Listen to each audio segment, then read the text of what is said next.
Let's say I wanted to record 2 people at the same time.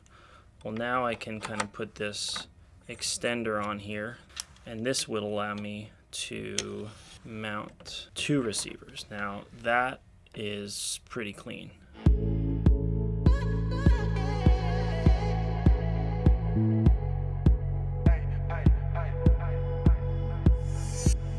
Hey everybody, my name is Julien Jarry. I'm a filmmaker living not too far outside of New York City, and today I want to take a minute to give you a little breakdown of my red Gemini, specifically for 2 upcoming trips, one to East Africa and then another one to Central America. So let's jump in. This red Gemini is totally my dream camera, and obviously depending on the situation or shoot, I can build it as big or as small as I want. And I went with the red DSMC2 because I knew I was going to be able to build it this small.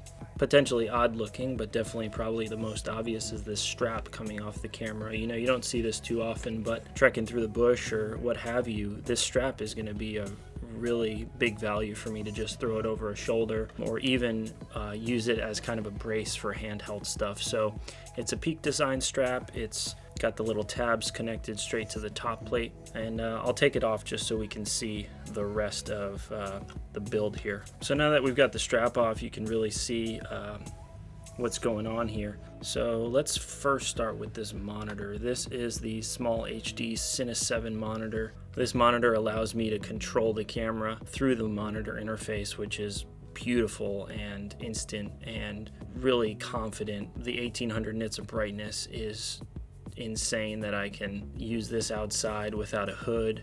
The picture is superb. It's got all the LUTs, all the waveforms, everything you would ever want in a monitor. The panel is just perfect. I mean, I'm super pumped on this thing. I've got the cables all routed in this really cool way where my SDI and my power cable are the shortest you can get. I think they're 10 or 12 inches, so that's the first thing. And then the Small HD control cable, all of these guys are kind of bound up and wound up, nicely organized, and I'm stuffing them underneath the top plate. Really at the heart of the build is the wooden camera pass-through plate. This is the Revolva style, so it's cut short here and allows the Kipper tie Revolva to work in here.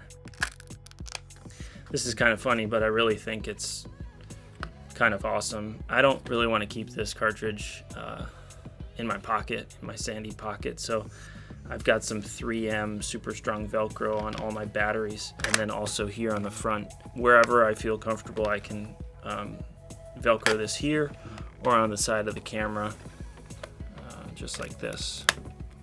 That's going to allow me to have the Kipper tie cartridge right there, not in my pocket, not in my sandy pocket, and go from there. So next is the Sennheiser MKE 600 microphone. I think this is really big deal for on-camera shotgun microphones. The fact that it's a phantom powered microphone, a phantom powered level of quality microphone that actually gets phantom powered through a battery inside the microphone, that allows you to plug it into any 3.5 millimeter jack. I'll give you a little breakdown as to how this microphone or any other microphone is mounted. So this MKE 600 comes with a little shock mount, which is awesome. But in order to mount it, you need a cold shoe. So this is just a standard cold shoe that can be bolted to anything. I think I've got it on the second hole in, and this goes right above the red handle, and it fits perfectly. This is just like a glove. Couldn't ask for a better fit. It doesn't get in the way. I want my microphone on the handle side. I don't want it on the left side where it could get in the way of me focusing or zooming. The shotgun microphone's kind of for ambient and sound design sort of stuff, but let me show you what I'm going to do for interviews, testimonies, and sit-down stuff. I'm actually going to use lav mics. So in this little think tank pouch, when I'm in East Africa and then Central America doing these videos, I'm going to need to capture sit-down testimonies, stories. I'm not bringing a boom pole. I'm not bringing any light stands. I am bringing as little as possible. I'm opting to go with lav mics, wireless lav mics. I have my Sennheiser MKE1 lav mics. I've got an MKE2 as backup. These are really great. but they need to plug into a wireless transmitter or receiver, which is the EWG4. This top handle has a little cold shoe back here, and I can totally just put this pack right here and call it a day. But let's say I wanted to record 2 people at the same time. Well, now I can kind of put this extender on here, and this will allow me to mount 2 receivers. Now that is pretty clean. The red has VLOC IO module here, has only one 3.5 millimeter input. You can get this splitter, which I'll leave a link in the description, of course. It's basically a left and right splitter. So if I plug this guy in, and then I'll plug one lav receiver pack into each. Let's pretend I'm interviewing 2 different people. This is recording one person to the left channel and one person to the right channel, which allows me to, in post, grab, separate left and right, and then dual mono or double those signals. And this setup right here allows me to record 2 people, which is insane that this is possible. What's huge about these G4 packs is I can up the gain here instead of in the preamp.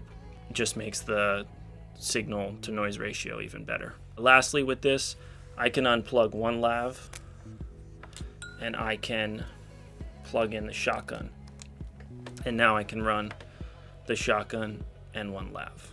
Alright guys, so that's it. That's my little build. Hopefully some of this stuff helps, some of these little parts and pieces. I'm sure, you know, this is what it's all about, people sharing what they've found. I have a real passion for just setting stuff up right and doing things well and as efficient as possible. And I think about how I'm gonna like logistically do things and shoot and work, and I'm really happy with this setup. So we'll come back in a couple weeks or months or something like that if we have a big studio shoot where this thing is just built all monstrous, and maybe we'll do another breakdown like this on the Red. But you know, I've done a couple other breakdowns. I have this big cinema camera rig breakdown where I build stuff around my FS7. You know, that's kind of the opposite of this. So go check that out if you feel. You know, wish me luck. Keep in touch, check in on Instagram and all that stuff, and I appreciate it so much, and we'll see you around.